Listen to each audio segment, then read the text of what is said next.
Hello കൂട്ടുകാരെ, നമ്മൾ ഇന്ന് ചാപ്റ്റർ 8 ഓർഗാനിക് കെമിസ്ട്രി കാർബണീയ രസതന്ത്രത്തിൽ അൺസാച്ചുറേറ്റഡ് ഹൈഡ്രോ കാർബൺസിനെ പറ്റി, അപൂരിത ഹൈഡ്രോ കാർബണുകളെ പറ്റിയാണ് പഠിക്കുന്നത്. കഴിഞ്ഞ ക്ലാസ്സിൽ നമ്മൾ പഠിച്ചത് സാച്ചുറേറ്റഡ് പൂരിത ഹൈഡ്രോ കാർബണുകളെയാണ്. അവരുടെ പൊതുവാക്യം ജനറൽ ഫോമിൽ എന്തായിരുന്നു? CnH2n+2. എന്ന് പറയുന്നത് കാർബൺ ആറ്റങ്ങളുടെ എണ്ണമാണ്.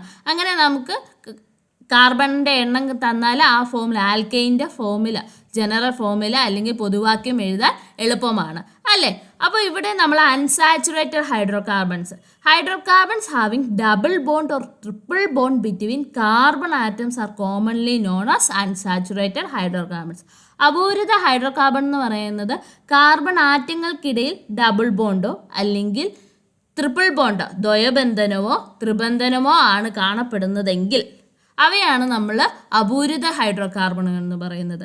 പൂരിത ഹൈഡ്രോ കാർബണുകളിൽ കാർബൺ ആറ്റങ്ങൾ തമ്മിൽ എന്തേ ഉള്ളൂ? സിംഗിൾ ബോണ്ടേ ഉള്ളൂ, അല്ലെങ്കിൽ ഏകബന്ധനമാണ് നമുക്ക് കാണാൻ സാധിക്കുന്നത്. ഇവിടെ നോക്കൂ, രണ്ട് കാർബൺ ആറ്റങ്ങൾക്കിടയിൽ ദ്വയബന്ധനം വരുന്ന, ഡബിൾ ബോണ്ട് വരുന്ന ഒരു ഹൈഡ്രോ കാർബണിൻ്റെ സ്ട്രക്ചറൽ ഫോമിലയാണ് തന്നിരിക്കുന്നത്. ഈഥീൻ്റെ സ്ട്രക്ചറൽ ഫോമിലയാണ് ഈ തന്നിരിക്കുന്നത്. CH double bond CHH. അതിൻ്റെ കണ്ടൻസഡ് ഫോമിൽ എഴുതുവാണെങ്കിൽ CH2 ഡബിൾ ബോണ്ട് CH2 ആണ്. അതിൻ്റെ ബോൾ ആൻഡ് സ്റ്റിക്ക് മോഡലും കൂടെ കൊടുത്തിട്ടുണ്ട്. ഇതിൻ്റെ കണ്ടൻസഡ് ഫോമിലയും തന്മാത്ര സൂത്രവും മോളിക്കുലർ ഫോമിലയാണ് ഇതിൻ്റെ എഴുതേണ്ടത്. അപ്പോൾ കണ്ടൻസഡ് ഫോമില നമ്മൾ നേരത്തെ പഠിച്ചു, എങ്ങനെ ചുരുക്കി എഴുതുക? CH2 ഡബിൾ ബോണ്ട് CH2, അതാണ് അതിൻ്റെ കണ്ടൻസ്ഡ് ഫോമുല. ഇനി മോളിക്കുലർ ഫോമുല അല്ലെങ്കിൽ തന്മാത്ര സൂത്രം എന്ന് പറയുന്നത് എത്ര കാർബൺ ഉണ്ട്, എത്ര ഹൈഡ്രജൻ ഉണ്ടെന്ന് അങ്ങ് എഴുതിയാൽ മതി. അപ്പോൾ ഇവിടെ എത്ര കാർബൺ ഉണ്ട്? 2 കാർബണും 4 ഹൈഡ്രജൻ, അപ്പോൾ C2H4. ഇത്തരത്തിലുള്ള ഹൈഡ്രോ കാർബണുകൾ ഏതെങ്കിലും 2 കാർബൺ ആറ്റങ്ങൾക്കിടയിൽ മാത്രം ദ്വയബന്ധനം വരെ തക്കണം, ഡബിൾ ബോണ്ട് വരെ തക്കണം.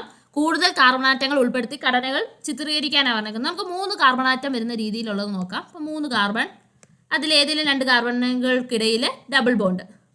അപ്പോൾ കാർബൺ 4 വാലൻസി സാറ്റിസ്ഫൈ ചെയ്യണം. അപ്പോൾ ആദ്യത്തെ കാർബൺ നോക്കുമ്പോൾ അത് 2 വാലൻസി സാറ്റിസ്ഫൈ ചെയ്തു. ഇനി 2 കൂടെ മതി, അതിൽ ഹൈഡ്രജൻ അറ്റാച്ച് ചെയ്യുക. ഓക്കെ, ഇനി രണ്ടാമത്തെ കാർബൺ വരുമ്പോൾ അത് 3 എണ്ണം ഓൾറെഡി സാറ്റിസ്ഫൈ ചെയ്യുന്നു. ഇനി ഒരു ഹൈഡ്രജൻ്റെയും കൂടെ ആവശ്യമുള്ളൂ, ഒരു വാലൻസി കൂടെ സാറ്റിസ്ഫൈ ചെയ്താൽ മതി. ഇനി അവസാനത്തെ മൂന്നാമത്തെ ഈ കാർബണിന് ഒരു വാലൻസി സാറ്റിസ്ഫൈ ചെയ്തിട്ടുള്ളൂ. അപ്പോൾ ഇനി ബാക്കി 3 എണ്ണം കൂടെ വരും. 1 2.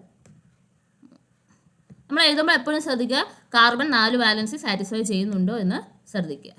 അപ്പോൾ ഇതൊരു അൺസാച്ചുറേറ്റഡ് ഹൈഡ്രോ കാർബൺ ആണ് അല്ലേ, കാരണം ഡബിൾ ബോണ്ട് വരുന്നുണ്ട്. അപ്പോൾ ഇവിടെ നോക്കൂ, ആദ്യത്തെ കാർബണ് 2 ഹൈഡ്രജൻ, അടുത്തത്തെ കാർബണ് 1 ഹൈഡ്രജൻ. കാരണം ഈ കാർബണിൻ്റെ ഇടയ്ക്ക് തമ്മിൽ അവർ ഡബിൾ ബോണ്ടാണ് ഷെയർ ചെയ്യുന്നത്. അപ്പോൾ 2 വാലൻസി ഇവിടെ സാറ്റിസ്ഫൈ ചെയ്യുന്നു. ഈ കാർബൺ തമ്മിൽ അവർ 1 വാലൻസി ഷെയർ ചെയ്യുന്നതാണ്. അപ്പോൾ ഇനി 1 വാലൻസിയും കൂടെ അവർക്ക് മതി സാറ്റിസ്ഫൈ ആവാൻ, പൂർത്തീകരിക്കാൻ. അപ്പോൾ അതിൽ 1 ഹൈഡ്രജൻ. പിന്നീട് അവസാനത്തെ കാർബണിൽ ഒരെണ്ണേ അത് സാറ്റിസ്ഫൈ ചെയ്യുന്നുള്ളൂ. അപ്പോൾ ബാക്കി ഇനി എത്ര എണ്ണം വരണം? 3 എണ്ണം വരണം. അങ്ങനെ ആ 3 ഇതിലും ഹൈഡ്രജൻ ഇട്ട് കൊടുക്കുന്നു. ഇനി നമുക്ക് 4 കാർബൺ വരുന്നത് നോക്കാം. 4 കാർബൺ വരയ്ക്കുക. 3 4 ഏതെങ്കിലും കാർബൺ ആറ്റങ്ങൾക്കിടയിൽ ഡബിൾ ബോണ്ട് ഇട്ട് കൊടുക്കുക. എന്നിട്ട് ബാക്കിയെല്ലാം സിംഗിൾ ബോണ്ടാണ് കാർബൺ ആറ്റങ്ങൾക്കിടയിൽ. ഇനി അവരുടെ വാലൻസി അനുസരിച്ച് ഇട്ട് കൊടുക്കുക. ആദ്യത്തെ കാർബൺ 2 വാലൻസി സാറ്റിസ്ഫൈഡ് ആയി. ഇനി ബാക്കി 2 എണ്ണം കൂടെ വന്നാൽ മതി, അതിൽ ഹൈഡ്രജൻ അറ്റാച്ച് ചെയ്യുന്നു. രണ്ടാമത്തെ കാർബണിൽ ഒരെണ്ണം മതിയായി, അപ്പോൾ അതും ഒരു ഹൈഡ്രജൻ സാറ്റിസ്ഫൈ ചെയ്യുന്നു. മൂന്നാമത്തെ കാർബണിൽ 2 എണ്ണം ഓൾറെഡി സാറ്റിസ്ഫൈ ആയി. ഇനി ബാക്കി 2 എണ്ണം കൂടെ വരണം. ലാസ്റ്റ് കാർബണിലും 1 വാലൻസി മാത്രമേ സാറ്റിസ്ഫൈ ചെയ്യുന്നുള്ളൂ. അപ്പോൾ ബാക്കി ഇനി 3 വാലൻസി കൂടെ സാറ്റിസ്ഫൈ ചെയ്യും. അതിൽ ഹൈഡ്രജൻ ഇട്ട് കൊടുക്കുന്നു. മനസ്സിലായോ? ഇങ്ങനെയാണ് നമ്മൾ ഇതിൻ്റെ ഘടന, സ്ട്രക്ചർ വരയ്ക്കുന്നത്. ഇതിൻ്റെ ഇനിയും കണ്ടൻസർ ഫോമിൽ വരുമ്പോൾ എങ്ങനെയാണ്? CH2 എവിടെയാണ് ഡബിൾ ബോണ്ട്, അത് ശ്രദ്ധിക്കണം. ഇവിടെ ഡബിൾ ബോണ്ട് CH, ഇവിടെ ഒരു H ഉള്ളൂ, അതുകൊണ്ട് CH, single bond CH2, single bond CH3 എന്ന് വരും. അപ്പോൾ ഇതിൻ്റെ കണ്ടൻസർ ഫോമിൽ എങ്ങനെയാണ്? CH2 double bond CH, single bond CH2, single bond CH3. ഇതാണ് ഇതിൻ്റെ കണ്ടൻസർ ഫോമുല. ഇതിൻ്റെ കണ്ടൻസർ ഫോമുല എങ്ങനെ വരും? CH2 double bond CH, single bond CH3. ഇതാണ് ഇതിൻ്റെ കണ്ടൻസർ ഫോമുല. എന്താണ് ഇവിടുത്തെ തന്മാത്ര സൂത്രം? ഇതിൻ്റെ തന്മാത്ര സൂത്രം മോളിക്കുലർ ഫോമുല എങ്ങനെ വരും? കാർബൺ 4 ആണ്, അപ്പോൾ C4 എന്ന് വരും. C4. ഹൈഡ്രജനോ? H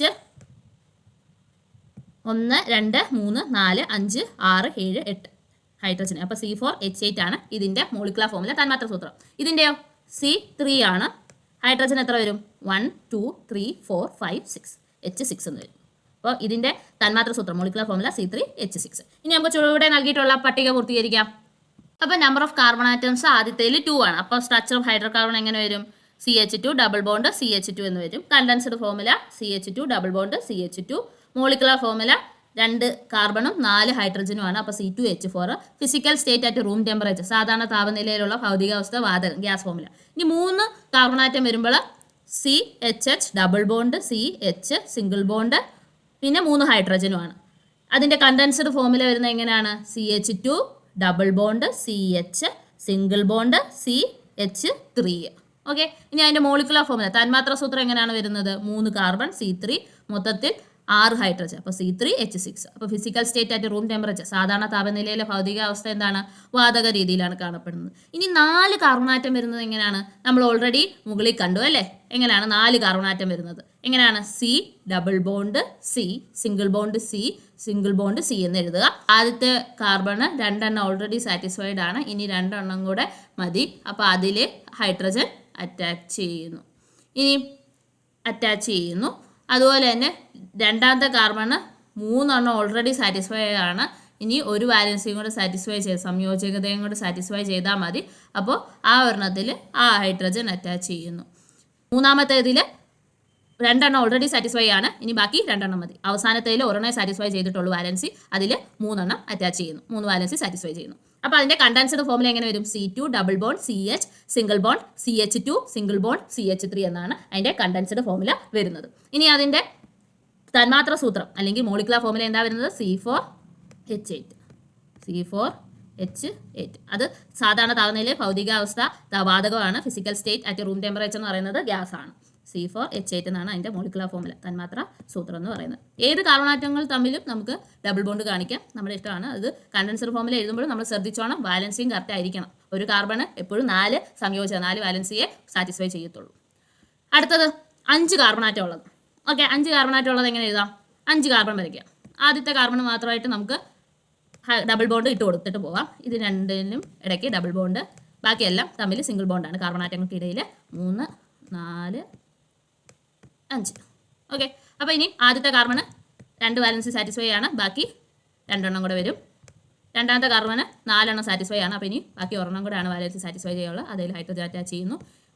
മൂന്നാമത്തേതിൽ 2 എണ്ണം സാറ്റിസ്ഫൈ ആണ്, അതിലും 2 ഹൈഡ്രജൻ അറ്റാച്ച് ചെയ്യും. നാലാമത്തേതിലും 2 ഹൈഡ്രജൻ സാറ്റിസ്ഫൈ ആണ്, 2 വാലൻസി സാറ്റിസ്ഫൈ ആണ്. അവസാനത്തിൽ 1 എണ്ണമേ സാറ്റിസ്ഫൈ ചെയ്യുന്നുള്ളൂ, അപ്പോൾ ബാക്കി 3 എണ്ണം വരും. അതിന് ചുറ്റും ഹൈഡ്രജൻസ് ഇങ്ങനെ വരും. ഇതാ സംശയമൊന്നും ഇല്ലല്ലോ. ഏതെങ്കിലും 2 കാർബൺ ആറ്റങ്ങൾക്കിടയിൽ ഡബിൾ ബോണ്ട് ഉള്ളത് കാണിച്ച് എഴുതിയാൽ മതി. എളുപ്പമാണ്, ശ്രദ്ധിച്ച് ചെയ്യണമെന്ന് മാത്രമേ ഉള്ളൂ. ഇനി ഇതിൻ്റെ കണ്ടൻസ്ഡ് ഫോർമുല എങ്ങനെ വരും? CH2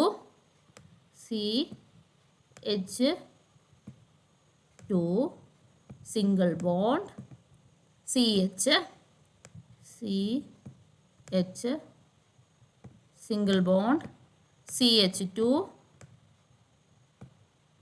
single bond CH2 single bond CH3 എന്നാണ് ഇതിൻ്റെ കണ്ടൻസ്ഡ് ഫോർമുല വരുന്നത്. അത് ചുറ്റുമുള്ള ഹൈഡ്രജൻ്റെ എണ്ണം നോക്കി കറക്റ്റായിട്ട് അങ്ങ് എഴുതി വെച്ചാൽ ചുരുക്കി എഴുതുക. ഇപ്പോൾ എഴുതുന്നത് കണ്ടൻസ്ഡ് ഫോർമുലയാണ്. ഓക്കെ, ഘടനയായിരുന്നു ഇതാണ് ഇതിൻ്റെ കണ്ടൻസ്ഡ് ഫോർമുല എഴുതുന്നത്. നമ്മൾ നേരത്തെ നോക്കിയിട്ടുള്ളതാണ്. സാച്ചുറേറ്റ് ഹൈഡ്രോ കാർബണിൻ്റെ കേസിൽ ആൽക്കെയിനിൽ എങ്ങനെയാണ് ഘടനയും കണ്ടൻസ്ഡ് ഫോർമുലയൊക്കെ എഴുതുന്നത് നമ്മൾ കണ്ടതാണ്. ഇനി ഇതിൻ്റെ മോളിക്കുലർ ഫോർമുല, തന്മാത്ര സൂത്രം എങ്ങനെ വരും? ഇവിടെ എത്ര കാർബൺ ആണ്? C5, 5 കാർബൺ ആണ്. ഹൈഡ്രജൻ എത്ര എണ്ണം ഉണ്ട്? 10 എണ്ണം ഉണ്ട്. അപ്പോൾ H10. C5H10 ആണ് ഇതിൻ്റെ തന്മാത്ര സൂത്രം. ഇനിയും 6 കാർബൺ വരുന്നത് എങ്ങനെ വരും നോക്കാം. 6 കാർബൺ ഉള്ളതിൻ്റെ 6 കാർബൺ എഴുതുക. C2 3 4 5 6. 2 കാർബൺ, ആദ്യത്തെ കാർബൺ ആറ്റങ്ങൾക്കിടയിൽ തന്നെ നമുക്ക് ഡബിൾ ബോണ്ട് കാണിക്കാം. അപ്പോൾ ആ കാർബൺ 2 വാലൻസി സാറ്റിസ്ഫൈ ആയി. ബാക്കി എല്ലാ കാർബണുകൾക്കിടയിലും സിംഗിൾ ബോണ്ട് ഇട്ട് കൊടുക്കുക. ഇത്രയേ ഉള്ളൂ ഇത് ചെയ്യാനുള്ളത്. എന്നിട്ട് വാലൻസി നോക്കി ഹൈഡ്രജനെ ഇട്ട് കൊടുക്കുക. ഈ കാർബൺ 2 എണ്ണം സാറ്റിസ്ഫൈ ആയി, ബാക്കി ഇനി 2 എണ്ണം കൂടെ വരും, അതിൽ ഹൈഡ്രജൻ വരും. ഈ രണ്ടാമത്തേതിൽ 3 എണ്ണം ഓൾറെഡി സാറ്റിസ്ഫൈ ആയി, ഇനി അതിനകത്ത് 1 ഹൈഡ്രജൻ കൂടെ വരത്തുള്ളൂ. മൂന്നാമത്തേതിൽ 2 എണ്ണം സാറ്റിസ്ഫൈ ആയി. ഇനി അതിനകത്ത് സംയോജകത 2 പേരും കൂടെ വരും. ഇവിടെ അത് തന്നെ 2 ഹൈഡ്രജനും കൂടെ ഇതിൽ അറ്റാച്ച് ചെയ്യും. ഇവിടെയും സെയിം 2 ഹൈഡ്രജൻ അറ്റാച്ച് ചെയ്യും. അവസാനത്തേതിൽ മാത്രം 3 ഹൈഡ്രജൻ വന്ന് അറ്റാച്ച് ചെയ്യും. അത് ഒരു വാലൻസി ഒരു സംയോജകത അത് സാറ്റിസ്ഫൈ ചെയ്യുന്നുള്ളതുകൊണ്ട്. എന്നിട്ട് ഹൈഡ്രജനെ ഇട്ട് കൊടുക്കുക.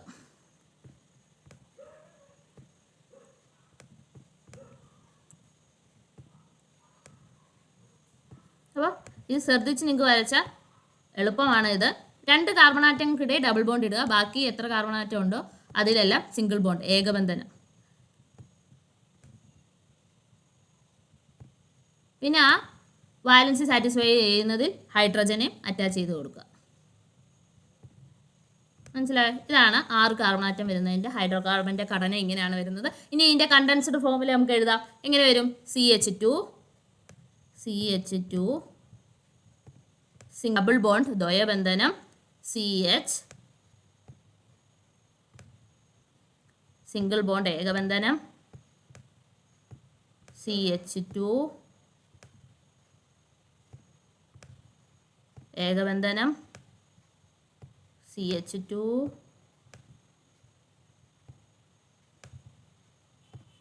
ഏകബന്ധനം CH2 ഏകബന്ധനം CH3. അപ്പോൾ ഇതിൻ്റെ തന്മാത്ര സൂത്രം അല്ലെങ്കിൽ മോളിക്കുലർ ഫോമിൽ എങ്ങനെ വരും? 6 കാർബൺ ആണ്, C6, ഹൈഡ്രജൻ 12 എണ്ണമാണ്, അപ്പോൾ C6H12. ഇപ്പോൾ മുകളിലത്തെയും താഴത്തെയും ദ്രാവകാവസ്ഥ അല്ലെങ്കിൽ ലിക്വിഡ് സ്റ്റേറ്റിലാണ് ഫിസിക്കൽ സ്റ്റേറ്റിൽ റൂം ടെമ്പറേച്ചറിൽ കാണപ്പെടുന്നത്. 4 കാർബൺ ആറ്റം ഉള്ളത് വാതകം ഗ്യാസ് ഫോമിലാണ് കാണപ്പെടുന്നത്. അപ്പോൾ ഏതെങ്കിലും 2 കാർബൺ ആറ്റങ്ങൾക്കിടയിൽ ഡബിൾ ബോണ്ട് ദ്വയബന്ധനമാണ് കാണുന്നതെങ്കിൽ അവയെ ആൽക്കീനുകൾ എന്ന് വിളിക്കും. എന്ത് വിളിക്കും? ആൽക്കീനുകൾ. Hydrocarbons having at least 1 double bond between any 2 carbon atoms are called alkenes. ഏതെങ്കിലും 2 കാർബൺ ആറ്റങ്ങൾക്കിടയിൽ ഒരു ദ്വയബന്ധനമെങ്കിലും കാണുകയാണെങ്കിൽ അങ്ങനെയുള്ള ഹൈഡ്രോ കാർബണുകളെ ആൽക്കീനുകൾ എന്ന് വിളിക്കുന്നു. അവ അൺസാച്ചുറേറ്റഡ് ഹൈഡ്രോ കാർബണുകളും ആയിരിക്കും. What is the relation between number of carbon atoms and number of hydrogen atoms in alkenes? എന്ത് റിലേഷനാണ് നമുക്ക് ആൽക്കീനുകളുടെ കാർബൺ ആറ്റങ്ങളുടെ എണ്ണവും ഹൈഡ്രജൻ ആറ്റങ്ങളുടെ എണ്ണവും തമ്മിലുള്ള ബന്ധം എന്താണ് നമുക്ക് ഇവിടെ മനസ്സിലാക്കാൻ സാധിക്കുന്നത്? കാർബൺ ആറ്റങ്ങളുടെ എണ്ണത്തിൻ്റെ ഇരട്ടിയാണ്, ടോയ്സ് ആണ് ഹൈഡ്രജൻ ആറ്റങ്ങളുടെ എണ്ണം എന്ന് നമുക്ക് മനസ്സിലാക്കാൻ സാധിക്കുന്നു. കാർബൺ ആറ്റം 6 ഉള്ളതിൻ്റെ ഇരട്ടിയല്ലേ ഹൈഡ്രജൻ്റെ എണ്ണം അവിടെ കാണാൻ സാധിക്കുന്നത്, 12. അതിന് മുകളിലത്തെ നോക്കിയാലും 5 കാർബൺ ആറ്റം വരുന്നതിൻ്റെ എന്താണ് 10 ഹൈഡ്രജൻ ആറ്റം വരുന്നത്. അപ്പോൾ ഇരട്ടിയാണ് ഹൈഡ്രജൻ ആറ്റങ്ങളുടെ എണ്ണം നമുക്ക് കാണാൻ സാധിക്കുന്നത്. അങ്ങനെയാണെങ്കിൽ ഒരു ആൽക്കീനിൽ n കാർബൺ ആറ്റം ഉണ്ടെങ്കിൽ അതിൽ എത്ര ഹൈഡ്രജൻ ആറ്റം കാണും? 2n അല്ലേ? 2n ഹൈഡ്രജൻ ആറ്റം കാണും. അപ്പോൾ ആൽക്കീനുകളുടെ പൊതുവാക്യം ജനറൽ ഫോമില എങ്ങനെ വരും? CnH2n എന്ന് വരും. എങ്ങനെയാണ്? CnH2n. അങ്ങനെയാണ് ജനറൽ ഫോമില ഓഫ് ആൽക്കീൻസ് CnH2n. നോക്കാം, 2 കാർബണാണ് വരുന്നതെങ്കിൽ C2, ഹൈഡ്രജൻ 2 × 2 എന്ത് വരും? H4 അല്ലേ? ഇരട്ടിയല്ലേ വരുന്നത്. അപ്പോൾ ജനറൽ ഫോമുല ഓഫ് ആൽക്കീനുകളുടെ ജനറൽ ഫോമുല CnH2n ആണ്. ഇത്രയാണ് ഈ ക്ലാസ്സിൽ നമുക്ക് പഠിക്കാനുള്ളത്. Thank U.